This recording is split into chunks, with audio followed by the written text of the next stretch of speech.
여러분, 혹시 이런 경험 있으신가요? 복날이 되면 기력 회복해야지 하면서 삼계탕, 장어구이, 오리백숙 같은 보양식을 챙겨 드셨는데 막상 먹고 나서는 오히려 더 지치고 더 덥고 속도 더부룩하고 밤에는 소화도 잘 안 되고 아니, 분명히 보양식 먹으면 힘이 나야 하는 거 아닌가? 이런 의문 한 번쯤 가져보셨죠? 초복, 중복, 말복이면 TV에서도 가족 모임에서도 오늘은 삼계탕 먹는 날 이런 말이 정답처럼 통하고 여름엔 뜨거운 국물, 고단백 음식으로 몸에 열을 채워야 한다는 이야기가 마치 공식처럼 퍼져 있습니다. 하지만 정말 모든 사람에게 보양식이 보약일까요? 오늘 영상에서는 여름 보양식이 오히려 건강에 해가 되는 이유, 질환별로 피해야 할 음식, 그리고 진짜 건강하게 보양하는 방법까지 전문가의 의견과 실제 연구 결과를 바탕으로 하나하나 풀어서 말씀드릴 겁니다. 자, 우선 우리가 흔히 먹는 보양식의 특징부터 짚어볼게요. 삼계탕, 장어구이, 보신탕, 갈비탕. 이런 음식들, 공통점이 뭘까요? 바로 고단백, 고지방, 그리고 고염분입니다. 많이 먹고 뜨겁게 먹어야 여름을 이긴다. 몸에 열을 넣어야 기운이 돈다. 이런 말 정말 많이 들으셨죠? 특히 한방에서는 여름에 땀을 많이 흘리니까 뜨거운 음식으로 양기를 채워야 한다고 강조합니다. 하지만 여름철에는 이미 우리 몸에 열이 과하게 쌓여 있는 상태입니다. 여기에 뜨겁고 진한 국물, 기름진 고기, 소금이 많이 들어간 음식을 더 넣으면 체내 열이 빠져나가지 못하고 오히려 과부하가 걸리게 됩니다. 실제로 대한영양학회에서는 삼복철에 보양식을 과다 섭취하면 오히려 탈수, 소화장애, 체온 상승 등 역효과가 나타날 수 있다고 발표했습니다. 실제 중장년층 10명 중 6명이 보양식 섭취 후에 오히려 피로감이 더 심해졌다고 호소했다는 조사 결과도 있습니다. 즉, 보양식이 무조건 힘을 주는 음식은 아니라는 거죠. 그럼 어떤 분들에게 보양식이 보약이 아니라 독이 될 수 있을까요? 대표적인 5가지 경우를 하나씩 말씀드릴게요. 첫 번째는 고혈압 환자입니다. 갈비탕, 장어구이 같은 음식은 염분, 포화지방, 칼로리가 모두 높습니다. 갈비탕 한 그릇에 들어가는 소금만 해도 하루 권장량을 훌쩍 넘을 수 있고 장어구이의 기름진 양념과 고칼로리도 혈압을 확 올릴 수 있습니다. 고혈압 환자분들은 이런 음식을 먹으면 혈압이 급격히 상승하고 심장에 부담이 가중됩니다. 특히 여름철에는 땀을 많이 흘려서 체내 수분과 전해질 균형이 깨지기 쉬운데 여기에 염분이 많은 음식을 더하면 혈압이 쉽게 올라가고 심장마비, 뇌졸중 위험까지 높아질 수 있습니다. 두 번째는 당뇨 환자입니다. 당뇨 환자분들은 인삼, 대추, 찹쌀죽 같은 고당질 식품이 들어간 보양식을 조심하셔야 합니다. 삼계탕에 들어가는 찹쌀, 인삼, 대추, 심지어 국물까지 혈당을 급격히 올릴 수 있습니다. 이런 음식을 한 번에 많이 먹으면 혈당이 급등하고 인슐린이 과다 분비되어 오히려 더 쉽게 지치고 식후 저혈당까지 올 수 있습니다. 세 번째는 통풍 환자입니다. 통풍 환자분들은 육류, 내장류, 그리고 술을 함께 먹는 조합을 특히 피해야 합니다. 오리백숙, 갈비탕, 보신탕에 소주 한 잔 곁들이는 경우 많으시죠? 이렇게 하면 요산치가 급격히 올라가 통풍 발작이 바로 올 수 있습니다. 특히 여름에는 땀을 많이 흘리면서 체내 수분이 줄어들기 때문에 요산이 소변으로 잘 배출되지 않고 관절에 쌓여 통증이 더 심해질 수 있습니다. 네 번째는 소화기가 약한 노인입니다. 나이가 들수록 위장 기능이 떨어지고 특히 장시간 끓인 진한 국물이나 기름진 음식은 위산 분비를 과하게 자극해서 소화가 더뎌지고 복부 팽만, 속쓰림, 더위로 인한 탈수까지 동반할 수 있습니다.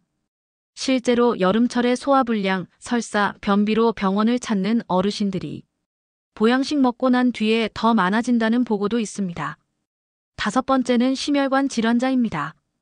동물성 지방이 많은 장어, 오리구이, 갈비탕 등은 LDL 콜레스테롤을 높이고 혈전을 만들 위험이 있습니다. 심장에 이미 문제가 있거나 혈관이 좁아진 분들은 이런 음식이 심장마비, 뇌졸중의 직접적인 원인이 될 수 있습니다. 여러분, 힘이 없다, 기력이 떨어진다는 말을 많이 하시잖아요.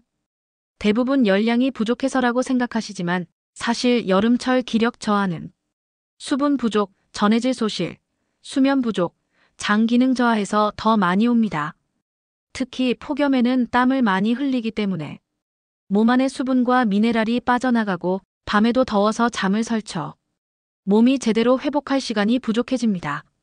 이럴 때 진짜 필요한 건 기름진 고기, 진한 국물이 아니라 수분과 미네랄을 충분히 보충해주고 가볍고 소화가 잘 되는 단백질, 위에 부담 없는 음식입니다.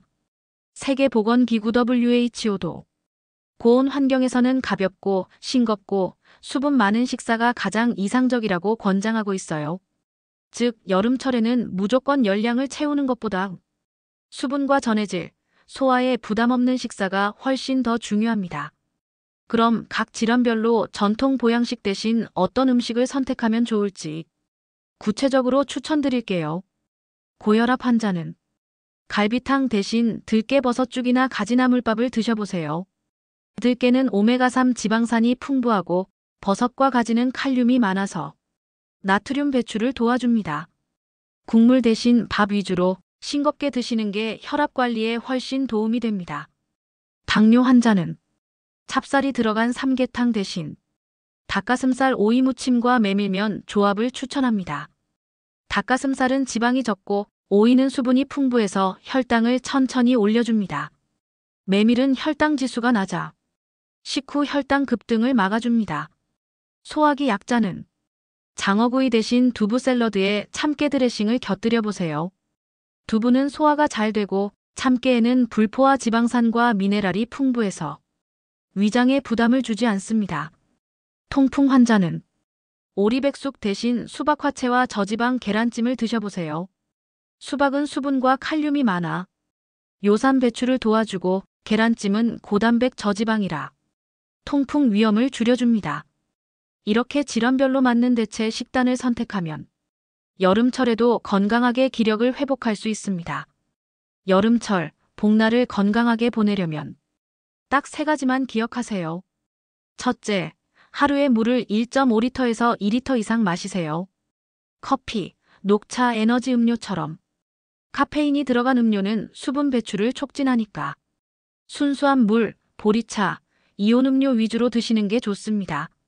둘째, 하루에 한 번은 미지근한 보온 음식을 드세요. 너무 뜨겁지도 너무 차갑지도 않은 30도에서 40도 정도의 음식이 위장에 부담을 덜 주고 체온 유지에도 도움이 됩니다. 셋째, 매일 30분 이내로 가벼운 산책이나 스트레칭을 해보세요. 실내에서라도 몸을 움직여주면 혈액순환이 좋아지고 소화도 훨씬 잘 됩니다. 이 3가지만 실천해도 여름철 기력 저하와 폭염으로 인한 피로감을 확실히 줄일 수 있습니다. 여기서 잠깐, 많은 분들이 오해하고 계신 건강상식 OX 퀴즈로 바로 잡아드릴게요. 첫 번째 질문. 삼계탕은 여름철 몸에 열을 채워줘야 하니까 필수다. 아닙니다. 여름에는 이미 몸에 열이 많은 상태라 더 뜨겁고 진한 국물은 오히려 체온을 더 올리고 수분 손실을 가중시킬 수 있습니다. 두 번째 질문. 보양식은 많이 먹을수록 몸에 좋다. 절대 아닙니다. 과식은 소화기 부담, 체온 상승, 심장혈관의 부담만 늘릴 뿐입니다. 세 번째 질문. 수박, 오이 같은 차가운 음식은 안 좋다. 이것도 오해입니다. 수박, 오이처럼 수분이 풍부한 채소와 과일은 여름철 탈수 예방에 정말 큰 도움이 됩니다. 오히려 이런 음식이 몸을 시원하게 하고 기력 회복에도 효과적입니다.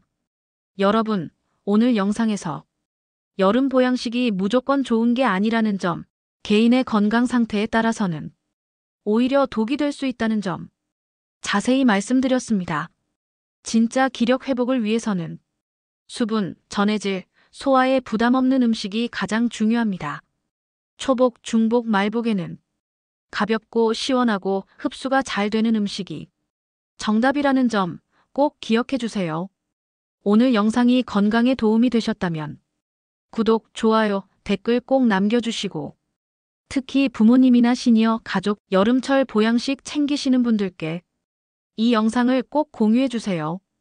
다음 영상에서는 복날마다 더 피곤해지는 사람들의 공통점을 더 깊이 있게 다뤄드릴 예정입니다.